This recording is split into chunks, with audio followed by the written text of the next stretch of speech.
she was always in the guys club, for lack of a better way of putting it. There was one fellow by the name of Forrest McNear from Houston who competed on the 1920 Olympic shooting team. And there was a competition in Houston that Plinky had won. It was a demanding competition, and when Forrest McNear, an eventual member of the U.S. shooting team at the 1920 Olympics, fired at 200 targets each of the first 4 days, my gun was kicking me so bad the last day I shot that when I got home, I had to get in the bathtub to soak off my bloody undershirt, McNear said. And I didn't shoot the last 2 days. A man couldn't, but Plinky did. In the final, she hit 96 from her 100 to win. The men were appreciative enough that they adorned Plinky with some of their own adornment: gold, brass, diamond medals, rings, and stick pins. And when she made it to the Prince Theater in Houston to pick up her official prize, $100 in gold that was made into 5 $20 pieces attached to black silk, the men started laughing. "She looks like a walking jewelry store," McNear said, before noticing that Plinky was feeling a bit out of place. When she gave a hard look at Ad, her husband, McNear listened in. She told Top if he didn't quit laughing at her, she would split his mustache with the toe of her boot.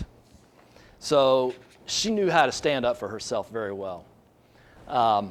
There she is, firing at 2 targets simultaneously. So while this goes on, if anybody has any questions about the book, as they would say, fire away. Jay. Yes, sir. Is this the first full-length book to cover Adolph Toepperwein's life? Yes.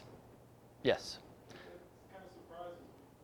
It is. He wrote, as you can imagine, golf instructors, a lot of people ask a golf instructor to write a book.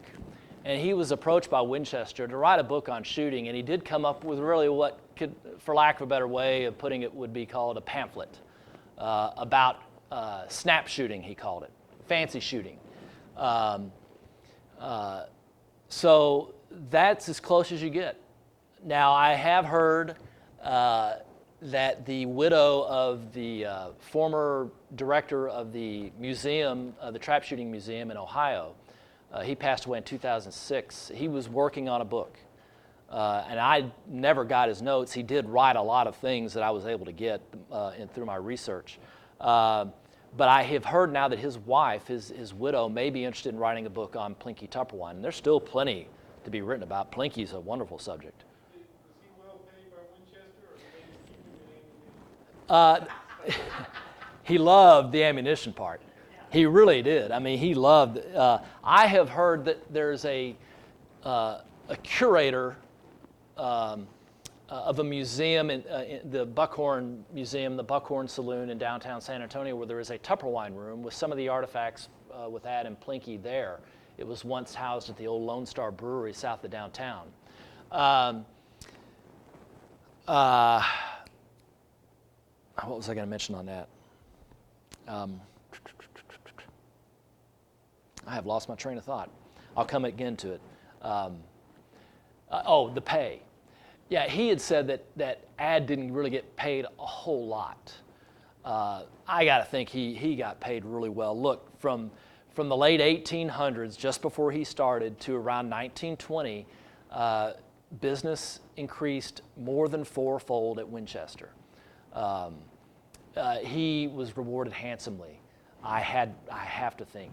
We don't know how much he was paid. A lot of people ask, why did they do these endurance shoots? Well, Ad loved doing it. He loved the challenge, but I don't have how much he was paid as a bonus to do this by Winchester, but I know it was very important to Winchester because I do have factual information that Winchester was there setting up their banners in front of the shooting area and were very visible. After he got done, it was fully advertised in the Sporting News, which was the major trade journal of the sport shooting in those days. Very prominent ads.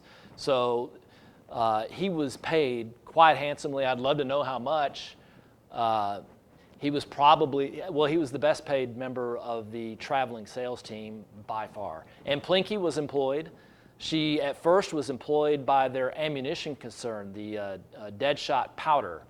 Annie Oakley, when she shot, represented some powder, what they call powder companies, gunpowder, ammunition. But she didn't hang with it. I'd have to do more research on Annie as to why she got out. I mean, obviously she had a tour that she was very, with the Buffalo Bill that she was very handsomely paid for. But both of them were on the payroll, and yes, they were given tons of ammunition, which a lot of it they gave away. At Ad's retirement shoot in around 1945, after Plinky had passed in 1944, Ad had all sorts of family members and other people, gunsmiths in San Antonio, who remember going to this when they were very young, remember what they called bricks. They would get 22 cartridges, maybe 50 in a box, and Ad would freely give them out to friends and family members, and tell them to keep your eye on the target and fire away. So they did well. Their house, which still stands, it is an Australian gluten-free bakery right next to Brackenridge Park in the heart of San Antonio. That house is still there. Was considered to be, friends of family members have told me that was considered to be a really nice address, to be right up there by Brackenridge Park in that nice house. It wasn't opulent, but it was a very nice place. Obviously built well. It still stands. So they did well. They did quite well. Yes, sir. Again, Jay. I want to dominate you had a couple other things I'm curious about. Have you ever come across an instance of one of them being injured while they were practicing? I mean, this is incredible that they... Yeah, here's Plinky saying, "Oh darn, I missed." She missed on purpose. Annie Oakley did the same thing. Boom, watch. She had to hit those right on the brass ring at the end of that shotgun shell for it to come off properly. You couldn't just hit, he's counting his fingers, they're still there. Yeah, okay, here we go. Pieces of chalk that are put up right up there. Well, there goes one. And she's using a rifle. It just depended on, usually they were open. It depended on the firearm.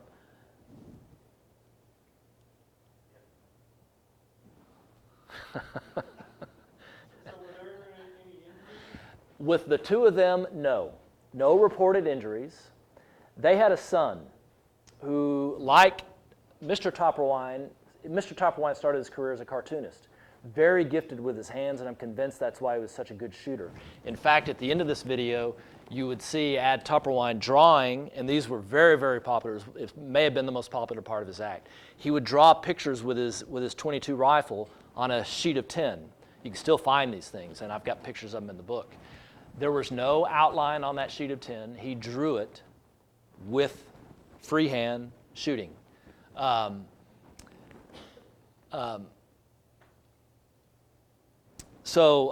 as far as them getting hurt, Lawrence was their son. Like I said, he was just like the dad, very gifted artist, and he started as a cartoonist with the newspaper. He got bored with that.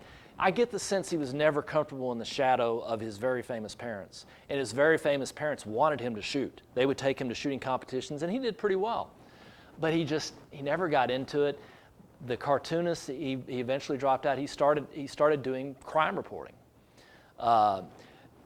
It was, I know for a fact, and I found this, that he would take the fellows on the crime beat, his buddies, his policeman friends, out to Dad's shooting area, and they would go out there and shoot. And Lawrence Toepperwein was a heavy drinker. He died in his 40s, and the death certificate clearly says alcoholism, cirrhosis. So obviously, I just never, and these two never had, there was never a report of a drinking problem. But I don't know this for sure. I speculate. Lawrence was missing a thumb. The son was missing a thumb. I speculate that perhaps there was too much drink out at the shooting range or wherever they decided to shoot, and they were pulling these tricks. I have pictures of Lawrence holding targets for his dad. One wonders, were they out there goofing around and having too much to drink and holding that target up, a thumb got shot off? I don't know. That's just pure speculation on my part, but it's an educated guess. We do know that the policeman and him would go out there and have fun and and shoot. And we knew Lawrence was a heavy drinker, tragically, and he lost his thumb. In fact, there was a Frost Woodhull, who wrote some things for the Southwest Historical Quarterly, wrote a lot about Ad. He really liked Ad,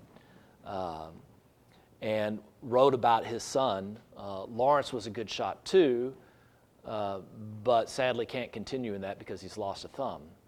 And then Ernie Pyle, you remember the war correspondent Ernie Pyle, very famous. Ernie Pyle showed up, and I believe, well, he wrote it for his collection, and there were a collection of short stories published that Ernie Pyle had written, and he loved the Toepperweins, and he went and interviewed them once in San Antonio and made the comment that, I had heard that Lawrence was a good shooter one day, but now he can't hit the broadside in Municipal Auditorium downtown. He didn't mention the fact that the thumb was missing, but obviously his shooting skill was zilch after that happened. So, no, in fact, you see several comments in the research that I had done that there was never, they sometimes felt like because of the conditions that they should not try a certain trick. The chalk in the mouth, if they didn't feel up to it, if they felt the conditions weren't right, if they just felt like they were having the caffeine shakes or something. Plinky was a heavy smoker. I'll try and find this little anecdote here.